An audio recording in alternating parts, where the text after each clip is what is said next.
Hello বন্ধুরা, নমস্কার, শুভ সকাল। শুরু করছি আমার নতুন আরেকটি ব্লগ। তো সকাল হয়ে গিয়েছে, পড়াতে চলে এসেছি। আজকে দারুণ ঠান্ডা, প্রচুর রোদ পড়েছে, তবু সকাল সকাল পড়াতে আসতে হবে। ছাত্র এখন পড়ছে, তো ও পড়ুক। তো সেই জন্য আমি পড়ানো কমপ্লিট করে আমাকে আজকে তাড়াতাড়ি বেরোতে হবে। কেন, আমার প্রচুর কাজ রয়েছে আজকে। সেই কারণের জন্য এই যে পড়ানো চলছে। এখন এই যে ছাত্রর বাড়িতেই বসে আছি, নতুন স্টুডেন্ট তো, তাই জন্য ভিডিওতে আনিনি। কে কী ভাববে, সেই কারণের জন্য একটা অসুবিধা থেকেই থাকে। এই যে পড়িয়ে বাড়ি চলে এসেছি। সোনু দেখেছে, সোনু এখন কি করছে দেখো। সকালবেলা ঘুম থেকে উঠে গিয়েছে, ঘুম থেকে উঠে বাবু এবার আমাকে দেখে এবার একটু কোলে আসবে। কেন, ও যখন ঘুমোচ্ছিল আমি বেরিয়ে গেছি, খুব সকালে তো বেরিয়ে যাই, তো সেই কারণের জন্য এই যে চলে এসছে বাবার কোলে। এখন একটু বাবার কোলেই থাকবে, তো সেই কারণের জন্য আর কিছু করার নেই, বাবুকে কোলে নিতে হবে একটু। তার মাও কাজ করছে, নয় চলায় তাহলে আমার কাছে একটু চলায়। তো কী করবো বলো, কিছু করার নেই, এখন তো একটু কোলে আসবে। একটু বাবাকে সকালবেলা ঘুম থেকে উঠে বাবাকে একটু কোলে নিতেই হবে। তো যাই হোক, রিম্পা কাজ করছিল, আমি বেটুকে নিয়ে খেলছিলাম। এই যে দেখো কেমন ছেলে, দেখো লোক গাড়ি খেলনা নিয়ে খেলে, আমার ছেলে ঝাঁটা নিয়ে খেলে। যত রকমের ঝাঁটা আছে তাকে দিতে হবে।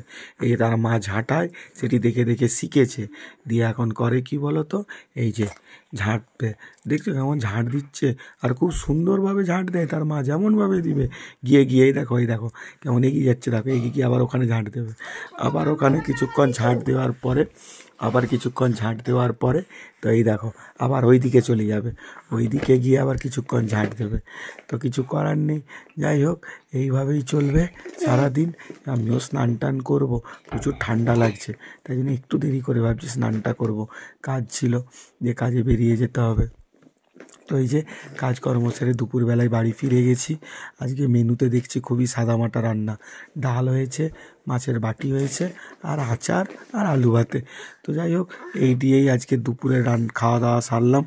তো খাওয়া দাওয়া সেরে এই যে রিম্পা গিয়েছে একটু বাজারে, রিম্পাও নেই মাও নেই, কি করব দুজন মিলে। তো তাই দুজন মিলে একাই টিভি দেখছি। এই যে বেটুও টিভি দেখছে, আমিও টিভি দেখছি। আর কি করব বলো তো, বেটু ঘুম পাড়ানোর চেষ্টা করলাম, ঘুমালো না ছেলেটা, তো কিছু করার নেই।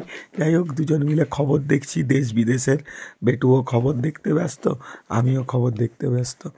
তো যাই হোক, ও না খুব ভালো টিভি দেখে জানো তো, ওর মোবাইলে অত ইন্টারেস্ট নেই, কিন্তু এত টিভি দেখতে ভালোবাসে যে বলে লাভই নেই।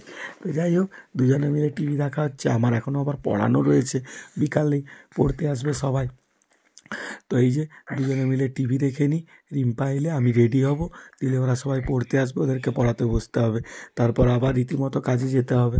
তো যাই হোক, এই যে পড়তে চলে এসেছে সবাই, ওরা পড়া শুরু করে দিয়েছে। তো সেই কারণের জন্য এই যে ওদেরকে পড়িয়ে টড়িয়ে আমাকে আবার কাজে বেরাতে হবে। যেহেতু দুপুরে ঘুম হয়নি, সেহেতু রিম্পাকে বললাম একটু ভালো করে চা করে দাও। তো এই যে পড়ানো কমপ্লিট হয়ে গেছে, এই যে আমার ভাগ্নিটা এখন রিম্পার কাছে পড়তে আসে। তো যাই হোক, ও ব্যস্ত থাকে, তো তাই বিকেলবেলার দিকটা একটু দিয়ে যাই ওকে বাড়িতে। তো যাই হোক, ও পড়াশোনা হয়ে গেছে, ওকেও ছেড়ে দিয়ে চলে এলাম। কাজকর্ম ছিল, রাত এখন প্রায় 10:30 বাজে। চলে এসেছি বাড়িতে আজকে হবে লুচি আর আলুর দম, লুচি ভাজার দায়িত্ব আমার উপর।